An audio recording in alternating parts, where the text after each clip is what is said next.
नमस्कार, मैं हूं दिलीप चौबे। इnktober की यात्रा जारी है और हर दिन एक न एक कोई टॉपिक रहता है, कोई प्रॉम्प्ट होता है, उसके ऊपर हम लोग कुछ स्टोरी बनाते हैं। और अभी तक हमने 10 वीडियो बना दिए। 10 दिन 10 वीडियो, तो 31 दिन का फेस्टिवल है। सारे लोग पूरी दुनिया में इसको मनाते हैं, सब लोग कुछ ना कुछ ड्राइंग कर रहे हैं। तो आज का प्रॉम्प्ट है स्टिंग। स्टिंग मतलब बिच्छू का डंक। तो ये जो डंक है, इसके ऊपर बहुत सारी चीजें दिमाग में चल तो रही थी और सरप्राइजिंग रहता है। सारे बच्चे कुछ ना कुछ बना रहे हैं और भी जो प्रोफेशनल्स हैं, पूरी दुनिया के लोग। तो यही सब चीजें होती हैं। आपके पास एक प्रॉम्प्ट होता है, आप कुछ सोचते हैं। कंसेप्ट आर्ट के लिए ये बहुत ही अच्छा टॉपिक है। और स्कॉर्पियन से 2-3 बार मेरा एनकाउंटर हुआ है। थाईलैंड में तो रोस्ट करके खाते भी हैं। चलिए, तो एक कंसेप्ट आर्ट करते हैं, कुछ आइडिया क्रिएट करते हैं, कुछ स्टोरी टेलिंग करते हैं। और मैं सोच रहा हूँ सिर्फ ब्रश एंड इंक करता हूँ। थोड़ा टाइम कम बचता है और ब्रश का कमांड भी मेरा ठीक ठाक है। तो चलिए स्टार्ट करते हैं और आप इसी तरह हमसे जुड़े रहिए।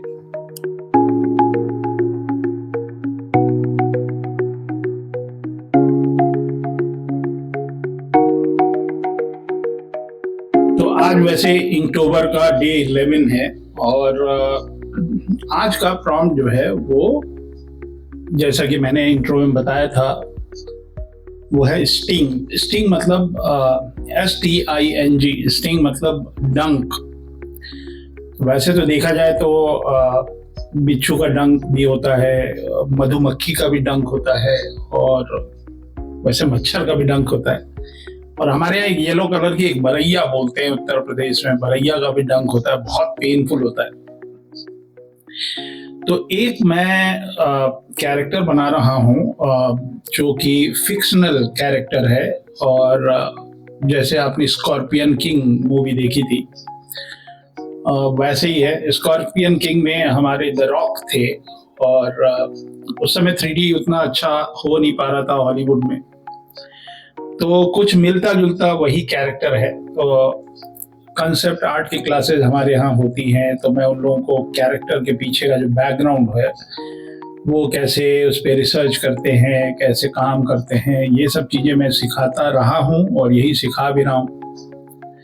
तो एक स्कॉर्पियन मेरे दिमाग में आया, उसको मैं ड्रॉ कर रहा हूँ। तो ये स्कॉर्पियन जस्ट एक स्कॉर्पियन मैन या स्कॉर्पियन किंग नहीं है। इसको बनाने के लिए एक मैंने फिक्शनल स्टोरी सोची और उस स्टोरी के ऊपर ये फिट बैठता है। मतलब वर्ल्ड बिल्डिंग होती है ना, जो हमारा विजुअल डेवलपमेंट AVGC सेक्टर के लिए होता है। तो ये मैं थोड़ा स्क्रिबल कर रहा हूँ, मेरा प्रोसेस आप देखिए। मतलब इसके लिए जो मैंने रेफरेंस लिया, वो रेफरेंस एक बिच्छू लिया। बस एक बिच्छू जो है वो काफ़ी था हमारे लिए। तो अब उसको ये जो एनाटॉमी है, ह्यूमन एनाटॉमी है, उसके साथ कैसे फ्यूजन करेंगे, ये सब चीज़ें ही हैं। कंसेप्ट आर्ट में कैसे कैरेक्टर डेवलप होता है, आप देखते जाओ, एकदम स्टेप बाय स्टेप आपको समझ में आएगा कि कितना मुश्किल प्रोसेस है या कितना आसान प्रोसेस है। एनाटॉमी बहुत ज़रूरी है, जानवरों की एनाटॉमी, कहाँ पे कैसे फ्यूजन करना है, ये सारी चीज़ें मैं सिखाता भी हूँ और खुद भी करता हूँ। तो एक कंसेप्ट आर्ट है स्कॉर्पियन किंग, मान लीजिए इसको। तो मैंने एक ऐसी ही एक फिक्शनल जॉनर की एक कहानी भी बनाई इसके लिए। उसके ऊपर इसको मुझे फिट करना है, तो कहानी भी सुनेंगे आप। तो मैं जो है ये इnktober में लोगों को धीरे धीरे समझ में आ रहा है कि मैं आर्टिस्ट हूँ या कथावाचक हूँ। तो ये दोनों ही गुण जो है वो हमारे साथ है। टीचर हूँ ना, लेक्चर देता रहता हूँ। तो आप ये ड्राइंग पे भी नज़र रखिए और मैं इसके पीछे की एक कहानी, जो जिस तरह से हम लोग कॉमिक में या एनिमेशन में गढ़ते हैं, वो तो एक फैंटेसी जॉनर की एक कहानी है। तो इसका नाम हमने रख दिया बिच्छू राज। बिच्छू राज ये हमारा देसी नाम हो गया। और ये एक रेगिस्तान का एक श्रापित डंक, इनका एक पंच लाइन हो गया कि ये बिच्छू राज जो हैं रेगिस्तान के लिए एक श्राप है।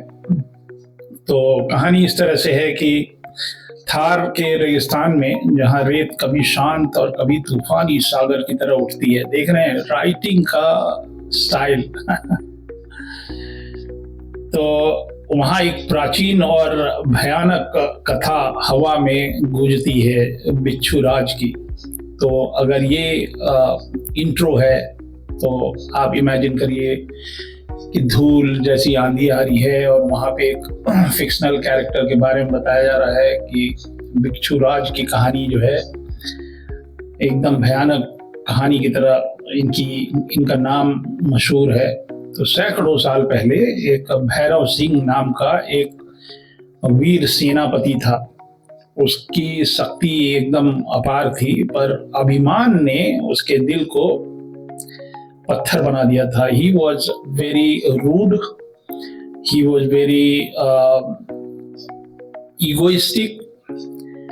तो बहुत रूड था और बहुत ही अभिमानी था, और इसका हार्ट जो है एकदम पत्थर जैसा था। वो किसी पे दया नहीं करता था। तो ये जो पीछे जो बिच्छू का जो डंक है गोल गोल सा जो दिख रहा है, उसका कंटूर बना दिया मैंने, तो उससे पता चलेगा कि कौन सा पार्ट आगे आ रहा है। और इनको एक तलवार दे दिया है बिच्छू राज को। तो ये एक वीर सेनापति थे और इनके पास बहुत सारे सैनिक वैनिक थे, और ये बहुत गर्व करते थे कि मैं बहुत शक्तिशाली हूँ, और खुद को देवता जैसा मानने लगे। और यही अहंकार जो है इनकी सबसे बड़ी कमजोरी थी।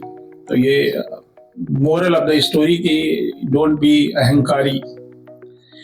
तो इनको मैंने थोड़ा सींग जैसा कुछ बना दिया। और डिजिटल में ये फायदे होते हैं कि आपने एक तरफ का बना लिया और उसके बाद कॉपी करके पेस्ट कर दिया। इसमें कोई गलत चीज नहीं है। डिजिटल बना ही इसीलिए कि थोड़ी मेहनत थोड़ी कम हो, लेकिन ट्रेडिशनल में you have to draw equal. तो ये देखिए, सबसे पहले यही गलती बहुत सारे बच्चे करते हैं कि वो एनाटॉमी पहले नहीं बनाते और प्रॉप्स एंड आर्मर पे दिमाग लगाने लगते। तो मैंने पहले एनाटॉमी बनाई, जो जेस्चर है उसको बनाया, और उसके बाद उसके ऊपर हम आर्मर्स और प्रॉप और जितना सजाना है आप सजा दीजिए। वो तो 3D मॉडलर आपको बताएगा कि भैया आपने कुछ ज्यादा ही कर दिया है, मेरी हालत खराब हो रही है, ये सब डिटेल जो है वो रिगिंग में दिक्कत होगी और ये वो। तो कंसेप्ट आर्ट जब हम बनाते हैं तो थोड़ा टेक्निकल चीजें जाननी जरूरी है। विदेशों में जब हम पढ़ाते थे तो वहाँ पे हम लोग 3D स्कल्पटिंग से पहले क्ले स्कल्पटिंग भी सिखाते थे, ताकि वो जो कंसेप्ट आर्ट को आप फिजिकली समझ पाएं। 3D में जाने से पहले थोड़ा आपको समझ में आना चाहिए एनाटॉमी। तो अब हमारे देश की पढ़ाई हमारे तरीके की पढ़ाई है, लेकिन विदेशी पढ़ाई थोड़ा सा अलग था, जिससे चीज़ें थोड़ी और क्लीन एंड क्लियर हो जाती थी। और मैं यही कर रहा था ये काम। तो ये कैरेक्टर हो गया बिच्छू राज। अब बिच्छू राज की कहानी थोड़ी सी आगे बढ़ाते हैं। तो एक दिन युद्ध से लौटते हुए जब ये लड़ाई वड़ाई करके कहीं से लौट रहे थे, तो रेगिस्तान में पानी नहीं होती है, बहुत कम होता है पानी, और पानी का वैल्यू बहुत ज़्यादा है। और इनके साथ पूरे सैनिक थे, पूरी सेना थी, और सबको प्यास लगी थी और प्यास से सब तड़प रहे थे। तभी वहाँ पे दूर से इन्होंने देखा कि एक साधु बाबा आ रहे हैं। और साधु बाबा जो हैं, साधु थोड़े बुजुर्ग थे, वृद्ध थे। उनके हाथ में एक बड़ा सा कलश था मेटल का, और या पत्थर का या मिट्टी का, और उस कलश में पानी भरा हुआ था। तो साधु बाबा ने एकदम पोलाइटली इनसे बोला कि ये एकदम क्लीन वाटर है और ये ले लो और अपने सारे सैनिकों को दे दो, ताकि उनकी प्यास बुझ जाए। तो ये जो है भैरव सिंह, जो बिच्छू राज बाद में बने, पहले भैरव सिंह थे, और इनको बहुत गुस्सा आई और उन्होंने पानी का ऑफर ठुकरा दिया, और जो कलश था उसको लेके रेत में उलट दिया इसको।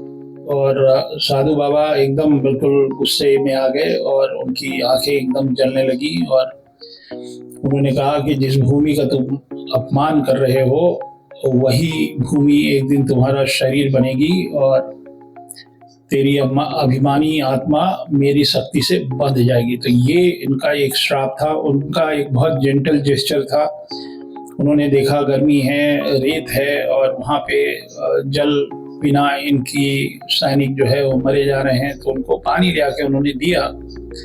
लेकिन इनका ये मतलब ये बोलने लगे कि भैया मेरे जैसा आदमी अब इनके भरोसे या इनकी दया का पात्र बनेगा। तो होता है ना, हम लोग अपने मन में कुछ बना लेते हैं कि ये मेरे प्रति ऐसा भावना रखता है, तो ये इन्होंने मन में भावना बना लिया कि अब मेरे इतने बुरे दिन आ गए हैं कि मेरे को पानी मांग के पीना पड़ेगा। ये इनकी गलती थी। और वो तो ये मैं पेंसिल से बनाया और फिर ये माइक्रोन से मैं थोड़े डिटेल बना रहा हूँ। जैसा कि मैंने बताया कि A4 का पेपर है और बहुत बारीक छोटा सा काम है, तो ये डिटेल्स के लिए माइक्रोन नाम भी माइक्रो से ही पड़ा है मेरे ख्याल से। जो एकदम माइन्यूट वाले काम होते हैं वो हम माइक्रोन से कर लेते हैं। तो जो कॉमिक में हम लोग तरह तरह के टूल यूज करते हैं, एक वीडियो बनाऊंगा कौन कौन से टूल कॉमिक बनाने के लिए जरूरी पड़ते हैं अगर आप ट्रेडिशनली काम कर रहे हैं। तो ऐसा वीडियो एक दो बनाया भी है मैंने, कौन कौन सा टूल यूज करते हैं। शुरुआत में आप जो पुराने वीडियो हैं उसमें आपको कॉमिक कैसे बनाए की थोड़ी बहुत विद्या मैंने आपको बताई है। तो अब मैं यहाँ पे ब्रश यूज कर रहा हूँ क्योंकि मेरे को थिक एंड थिन वाला इफेक्ट चाहिए। माइक्रोन से थिक एंड थिन के लिए आपको पेन को बार बार रिपीट करना पड़ता है। तो इंकिंग एक बहुत ही जरूरी काम है कॉमिक इलस्ट्रेशन में। अभी मैं जिम ली को देख रहा था, कुछ पढ़ा मैंने उन्होंने कहा कि मैं जब तक DC कॉमिक के लिए हूँ ना तो हम चैट GPT या AI यूज करेंगे स्टोरी टेलिंग के लिए या आर्ट वर्क के लिए। तो DC कॉमिक ने सीधे सीधे रिफ्यूज कर दिया कि there is no AI in DC comic. तो ये ट्रेडिशनल स्किल है, ये भी धीरे धीरे विलुप्त ना हो जाए। कुछ लोग इनिशिएटिव ले रहे हैं, मतलब इंकिंग कैसे करते हैं ये वाली कला एक दिन विलुप्त होगी, हमको ऐसा लगता है। तो आप लोग जो लोग नहीं किए हैं कर लीजिए, सीख लीजिए। मैं इसीलिए हूँ तो इंडिया वापस भी इसीलिए आया हूँ कि ये जो ज्ञान है मैं विदेशों में बांट रहा था, तो सबको पता है इसका वैल्यू। तो ये एनाटॉमी पहले बना लेने से ये फायदा होता है कि आर्मर एंड फ्रॉक जो है उसके ऊपर रैप अराउंड होते हैं। रैप मतलब जैसा कंटूर है बॉडी का उसी के ऊपर वो सारी चीजें जाती हैं। अब ये सब कैरेक्टर जब 3D में मॉडल बनेंगे और इसका प्रिंट होगा और इसके टॉयज बनेंगे, collectible made in India toys, oh my God. तो ये किसी न किसी कॉमिक में मैं इनको एक किरदार दूंगा। हालांकि अभी कहानी थोड़ा सा और आगे बढ़ाते हैं। तो अचानक इन्होंने जैसे ही पानी को फेंका, साधु बाबा की आंखें एकदम लाल हो गईं और वो क्रोधित हो गए और गुस्सा हो गए और गुस्सा होके इनको श्राप दिया कि तुम जिस भूमि का अपमान कर रहे हो वही तुम्हारा शरीर बनेगा। ये उन्होंने बोला। तो भूमि जो रेगिस्तानी इलाका होता है, यहाँ तक कि बनारस में भी मेरे जो क्लासमेट थे जो स्कल्पचर के स्टोन कार्विंग के जो स्टूडेंट थे, कभी कभी एक दो बार तो मैंने खुद अपनी आंखों से एक स्टोन हिलाया। 2-3 लोग लगते हैं एक स्टोन को सीधा करने में, टेढ़ा करने में, तो वहां नीचे 2 बिच्छू बैठे हुए थे। थाईलैंड में तो खा जाते हैं हमें फ्राई करके कैसे लोग हैं। खैर चलो, किसी का फूड हैबिट को कोई टिप्पणी नहीं करते हैं, आगे बढ़ते हैं। तो अचानक एकदम उनकी श्राप से एकदम से वहां पे माहौल बदल गया और भैरव सिंह का नीचे का हिस्सा जो है बिच्छू का बन गया और इनका शरीर और सब कुछ, मतलब आधा भिक्षु और आधा इंसान हो गए। और उनकी जो पीठ थी उसके ऊपर खुरदरी कवच उभर गया और एक पूंछ जैसी कुछ निकली और उसमें एक डंक निकला। तो उस डंक में जहर नहीं था, एक तरह का श्राप था कि तो रेत में साधु बाबा की आज्ञा के अनुसार या उनके श्राप के अनुसार ये स्कॉर्पियन किंग टाइप का इनका रूप हो गया। तो भैरव सिंह ने अपने क्रोध और अभिमान से अभी भी ये माना नहीं, बिच्छुओं को की एक सेना बना ली और उसने एक गुफा जैसी किलेबंदी जैसा एक किला बना लिया वहां पे। अब ये राजा की तरह रहता है, अभी भी राजा की तरह रहता है। और जो लोग हैं कभी कभी जब धूल भरी आंधी होती है या पूर्णिमा का चांद होता है तो ये दिखता है वहां पे। और जब ये जैसे पूर्णिमा की रात को आ, ये उन लोगों को ढूंढता है जो लोग इगोइस्टिक हैं या अभिमानी हैं, और उनको डंक मार के और पत्थर जैसा बना देता है। मतलब इंसान मर जाता है लेकिन उसकी बॉडी एकदम पत्थर की तरह स्टोन हो जाती है, और ये स्कॉर्पियन किंग के नाम से फेमस है। तो राज कॉमिक में भी हम लोग बहुत सारे फिक्शनल, दो तरह की कॉमिक छपती थी राज कॉमिक में। इसको एक को हम जनरल कॉमिक बोलते थे, जिसके अंदर इसी तरह की राजा रानी की कहानियां, फैंटेसी, फिक्शनल कैरेक्टर, क्रीचर्स, ये सब हम बनाते थे। और एक सुपर हीरो वाली होती थी। आप तिरंगा, परमाणु, फाइटर टोर्स, ये सब तो आपने देखे होंगे, मैंने बनाए थे। लेकिन फिक्शनल वाली थोड़ी कम बनाई है मैंने। मतलब कभी कभी कहानियों में आ जाता है कि दो बदमाश भाग रहे हैं, पीछे बिच्छुओं की सेना लग गई है, और आर्टिस्ट लिख देते हैं, लेकिन हम लोग को बनाने में बड़ी दिक्कत होती थी। 1000 कॉकरोच सिर पे पड़े, अब 1000 कॉकरोच बनाना, ये सब बिग डील। बट इस तरह की जॉनर वाली कहानी बनाने में बहुत मजा आता है। तो अब कहानी में यही है कि इसकी अब जैसे कोई कैरेक्टर होता है ना, कोई कहानी लिखते हैं हम लोग, जब कंसेप्ट आर्ट होती है या स्टोरी होती है, तो उसका बिगिनिंग हमको पता होता है और एंड भी पता होना चाहिए। तो अब मान लीजिए विलेन हमने बना दिया, विलेन एस्टेब्लिश हो गया, तो आपको हीरो भी होना चाहिए। मतलब अन्याय पे न्याय की विजय, ये एक फॉर्मूला है जो कि शोले से लेके हर फिल्म में चलता है। कॉमिक में भी यही चलता है। बैड जितने लोग होते हैं वो बाद में हार जाते हैं, तो इसकी शक्ति बहुत बढ़ जाती है। रात में जब तूफान वगैरह आता है तो उस पे इसकी एक शैडो रेत पे नाचती है, लोग डरते हैं। और आज तक किसी को इसकी वीकनेस का पता नहीं चला कि ये इसकी कमजोरी क्या है। तो बिच्छूराज की जीत केवल उसकी अभिमानी आत्मा से हुई थी, और रेत की हर लहर उसकी शक्ति का गवाह बन गया। ये सब डायलॉग होते हैं कॉमिक में। ये रेत की हर शक्ति, मतलब इसकी शक्ति का गवाह बन गया। लेकिन हर राजा का एक लिमिट होता है, या हर कैरेक्टर जो हम डेवलप करते हैं उसका एक वीकनेस हम डाल देते हैं। तो एक इसके पीछे कौन लगेगा, तो एक मैंने एक सुपर हीरो मान लिया। आरव नाम का एक सुपर हीरो है जो कि बहुत साहसी है, 22-23 साल का लड़का है।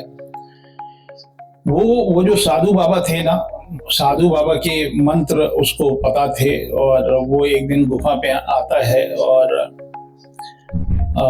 खूब सारे दिए जलाता है, और वो मंत्र जो है वो वहां पे पढ़ने लगता है, और धीरे धीरे बिच्छूराज जो है वो कमजोर पड़ने लगता है। पावर ऑफ मंत्रोच्चारण। तो अंत में जब अंतिम मंत्र वो उच्चारण किया तो उसका विशाल डंक टूट गया और वो रेत में समा गया। तो ये कहानी है, मान लीजिए एक कैरेक्टर की एक स्टोरी बना दी, एक कैरेक्टर पैदा हुआ और उसके बाद वो कैरेक्टर धीरे धीरे करके वो मर गया। तो जब इंट्रो वगैरह होता है कि हाँ ये बहुत ही खतरनाक कैरेक्टर है, मतलब नॉर्मली हम कॉमिक में कोई कैरेक्टर बहुत अच्छा रहता है तो उसको मारते नहीं है।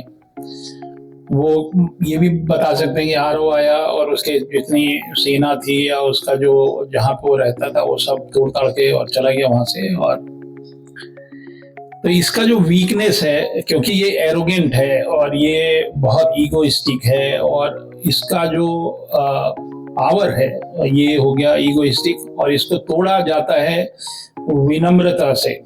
मतलब ये अभिमानी है और हम इसका ऑपोजिट जो है वो विनम्रता है, मतलब शालीन होके और ढंग से और तमीज से बात करें, या तो ये इससे कूल डाउन हो जाता है। तो ये एक फैंटेसी जब कंसेप्ट आर्ट डेवलप करते हैं एवीजीसी के लिए एनिमेशन में, अब इसमें थोड़ा सा मुश्किल वाला एनिमेशन होगा क्योंकि इसमें 6 पैर हैं इसके, और वॉक साइकिल इसकी थोड़ी दूसरे तरह की होगी। रिगिंग में जब बोन लगाएंगे तो वो थोड़ा सा अलग होगा। थोड़ा मुश्किल होगा। अगर हम इसका रीप्रिंट करके, या रीप्रिंट मतलब 3D में प्रिंट किया, प्रिंट करने के बाद अगर हम इसके टॉय इंडस्ट्री में जाते हैं, इसको हम इसके मोल्ड वोल्ड लेके बनाते हैं, तो ये जो पैरों की जो टेक्निकल प्रॉब्लम्स आएंगी और बहुत सारे जॉइंट्स होंगे, और तो ये सब चीज़ें दिमाग में रखते हैं। तो ये मैंने इंकिंग कर दी, इसकी पेंसिल हो गई, इंकिंग हो गई, और अब मैं हल्का सा थोड़ा सा एक पर्सपेक्टिव को दिखाते हुए एक लोकेशन सा बना दे रहा हूँ, और हस्ताक्षर भी कर दे रहा हूँ ब्रश से ही। तो ये हो गया दिलीप चौबे। ये है अक्टूबर 2025 एंड 11 अक्टूबर आज का डेट है। ब्रश से ही कर दिया हूँ। अब पीछे जो है थोड़ा सा अगर मैं इंक वॉश भी करता हूँ इसके अंदर, ये मन बना रहा हूँ, थोड़ा सा टाइम बच जाता है ना, तो बड़ा अच्छा रहता है रोज एक वीडियो बनाना। मतलब कैसा दिलीप तुमने चैलेंज ले लिया है, और छोटे छोटे इलस्ट्रेशन तो नहीं बना रहे हो एकदम बिल्कुल उसके अंदर। तो देखिए, वीडियो मैं बनाता हूँ, बनाते समय दिमाग कई जगहों पे रहता है, आज क्या बनाऊंगा, कल क्या बनाऊंगा। तो कल जो मैंने वीडियो बनाया था उसमें एक फ्लो में मेरे से थोड़ी बहुत गलतियां होती हैं। कल मैंने जब भीम बनाया था तो हिडिंबा देवी से शादी हुई थी भीम की, और हिडिंब को उन्होंने मारा था। तो दिमाग से मेरे वो नाम, उसका भाई था, हिडिंबा देवी का भ्राता था वो हिडिंब, तो दिमाग से वो चीजें निकल जाती हैं। तो घर के व्यक्ति हैं, मेरे से भी गलतियां होती हैं, और मेरे दिमाग में जो आता है वही बोल रहा हूँ मैं, कहीं लिख पढ़ के या प्रिपेयर करके, और ये नहीं बैठता हूँ। लाइव कन्वर्सेशन जैसे होता है ना, जैसे घर में आप बात कर रहे हैं, मुझसे कोई चीज निकल गया, तो अगर मैं कभी कुछ गलती मेरे से हो जाती हो तो आप लोग सब लोग माफ कर दीजिएगा। मैं दिमाग में रहता है, और अपलोड करने से पहले मैंने उसको एक बार फिर से नहीं सुना कि क्या मैंने बनाया था। टाइम नहीं था, क्योंकि बहुत क्रंच टाइम होता है, टेक्निकल चीजें हैं, उसमें रेंडरिंग करना है, और हिंदुस्तान है, कभी कभी लाइट वाइट भी चली जाती है, क्रंच टाइम होता है। मैं नहीं चाहता हूँ कि अगर मैं 6 बजे अपलोड करना चाह रहा हूँ वीडियो, तो 6 बजे तक सब काम हो जाए। तो थोड़ी बहुत त्रुटियां रहती हैं भाई, आप माफ कर दीजिएगा। क्या बच्चे की जान लेंगे क्या, जितना बना देना उतना हो जा रहा है। आप लोग बस मजे लीजिए, अगर इसमें कुछ अच्छी चीज लगती है तो उसको अपने जीवन में डालिए, बुरी चीज लगती है तो भूल जाइए। एक चैलेंज है, और कोशिश कर रहा हूँ कि जो नए जनरेशन के बच्चे हैं उनको कोई कहानी, कोई सुनाने वाला बड़ा बुजुर्ग तो होना चाहिए। सब मांगा मांगा पढ़ेंगे तो हमारे देश के, हमारा जो इतिहास है, हमारी जो संस्कृति है, उस पर काम कौन करेगा बताइए। तो कहीं हम संस्कृति से जोड़ रहे हैं, कहीं से जो प्रॉम्प्ट आते हैं उसको हम किस्से कहानियों से जोड़ रहे हैं। तो कोई तो स्टोरी टेलर हो।